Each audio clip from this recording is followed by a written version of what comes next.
Guys, what is going on out there today? Hope you're having a spectacular day so far, wherever you are, as you listen to another episode of the world-famous Gold Ball Hunting Podcast.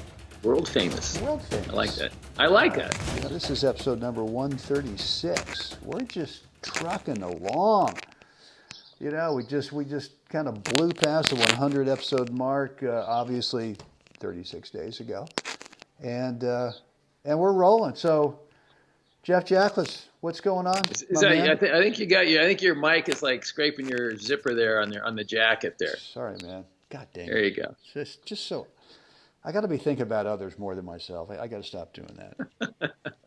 Sorry. Sounds like you're just reaching into a bag of potato chips, man. Oh man. All right. So all right. Well, I'm going to circle back here today on episode I think it was 132.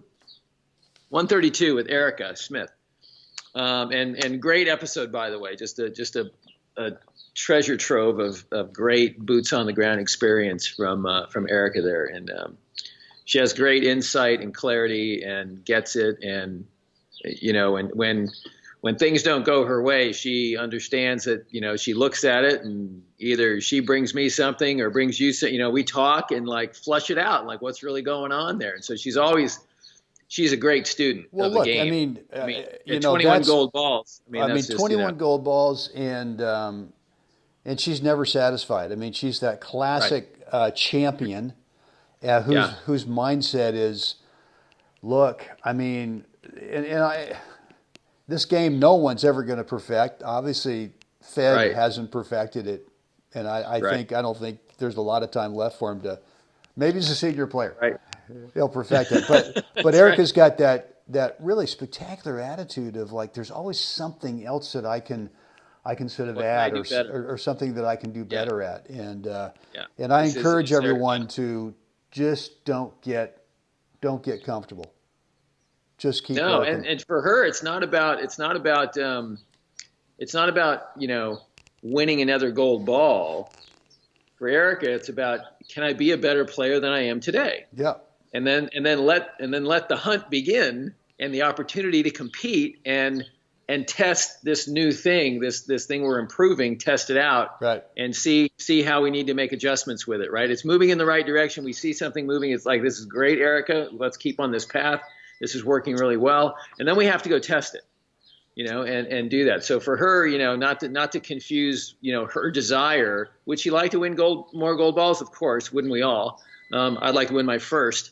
But it's really about that opportunity to be an improved player and then kind of go out there and really test it and jump in the waters. But what I really want to get at today, though, is at 22 minutes, because she texted me right after you guys did this, and I had this lengthy text. And she goes, "Oh my gosh, Jeff, I said it backwards. I said it wrong. I didn't say it the right way." And I went, "Oh, you know, hey, no worries, you know." And so what she talked about at minute 22 was when we were working on her volley, cleaning that up. She said, you know, it's about moving my feet. You know, my feet stop, and then, you know, obviously I got to keep moving my feet because I reach for the ball a little bit and that. And so the statement is, yes, stuttering here. The obvious statement is, yes, you have to keep your feet moving through the volley, right, in these situations, so we don't extend and reach and right. But the question is, did my feet stop, or did I reach because I couldn't get there, or did I not get there because I reached? And it is the latter there. Most of the time when you give up your posture, it is because you've sent your hands to do your feet's work. So the hands are the first thing that get out of the framework, that get off the reservation. The hands extend, your posture breaks down, and so now your feet are challenged.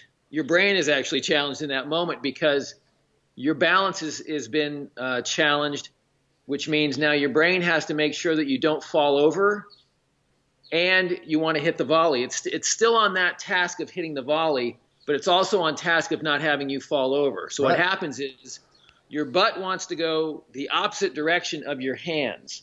So it is that moment where you reach that actually causes the feet to stop automatically, because it is that moment you've challenged. Your balance is now in jeopardy, and your brain will go into survival mode and not let you fall over, which means the body is trying to pull you back up on top of your feet, not the other way around. And so that's what she meant to say. Yeah. Well, look. It's reaching first. It's extending and reaching first that actually cause the feet to stop. Yeah. Well, and look, I think it happens both ways too. I mean, if you're talking about a transitional volley, right, that happens. But I think a lot of times too, when you're like in doubles or maybe even in singles, but you're already camped out there up at net, sometimes the feet just don't want to move. So you're sort of in that. There are those days. There are those times, and that's when you end up reaching. So, a good drill. I remember I worked in Memphis, Tennessee, in the mid '70s at a club, the Stonebridge Country Club, for a year before I went down to Florida, and I taught down in Key Biscayne, Florida. But there was a couple of Australian guys there who were teaching pros in the area, and we would get out once a week and practice. And one of the drills that they did, because I had the same thing, my initial reaction on volleys was to reach, because I had heard the term. Right. This is before I got to Mr. Stowe, that you got to volley out in front, and so I would be reaching out in front, and the Aussie guys say, well, let's try a little something different here. And so what they did is they took this strap and they just put it around. They just sort of had my elbows kind of strapped in. And they would just underhand feed me balls from, just barely on the other side of the net. And you had to move the entire package if you wanted to dink the ball back to them. And it started giving you that feeling of well, the feet have got, you have to move the whole package. You can't separate the hands from the feet. And so I think it kind of works both ways. I think there's different situations when we volley, when you're transitioning, you're coming in, you're reaching, your feet are still going, but you're right, your feet are actually going, well, wait a minute, man. If you want to fall in flat in your face and hit the volley, that's up to you. But I don't think I don't think you really want to do that.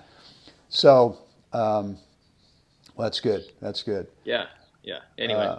Yeah, no, cool. So, guys, look, that's just a quick little kind of tidbit in the volley that, it's tidbit. Jeff, it's not a tip. It's a tidbit. It's a tidbit. It's longer than a tip. That's right. It's much longer than a tip. It's a tidbit. Yeah. A tip is like Twitter, 120 characters or less? That's a tip. Well, it was originally 140. Now I think it's 280. They've decided that they want to make it longer. But again, this is not something that you just go, oh, okay. Well, I guess I have to move the feet and not reach. Well, that's true. You got to get your butt out there and make sure that you start to make it a habit. Guys, one thing we didn't talk about before Jeff launched into this was we got a free coaching call for you. 10 minutes, private, the three of us. We get in a conference call, and you describe that one thing, that one area of your game that you need some help with, and Jeff and I'll set you on the path to truth, man, so you start getting that result that you want. The way to get in the call, go over to goldballhunting.com, drop in a first name and email address, click the button, and you'll get instant access to our online calendar scheduler. You can cherry pick the date and time that works best for you. This is a short episode today, man. Wow. How many minutes? Right to it. Well, let's see. I've got under 10 minutes right now. Wow. Yes. Well, there you go. So it was just short, sweet. It was just, I heard it, and I remember that Erica had emailed me or texted me, and I went, I gotta circle back to that and clarify that. That's good. Well, I'm sure that she appreciates it as well too. All right, Jeff, what would we like the fine folks to do right now? Like us, share us, please subscribe. Let us know what you think down below. Still under 10 minutes. Guys, get out there today. Help someone else have a spectacular day. And we will do this again tomorrow, Jeff. I can't wait.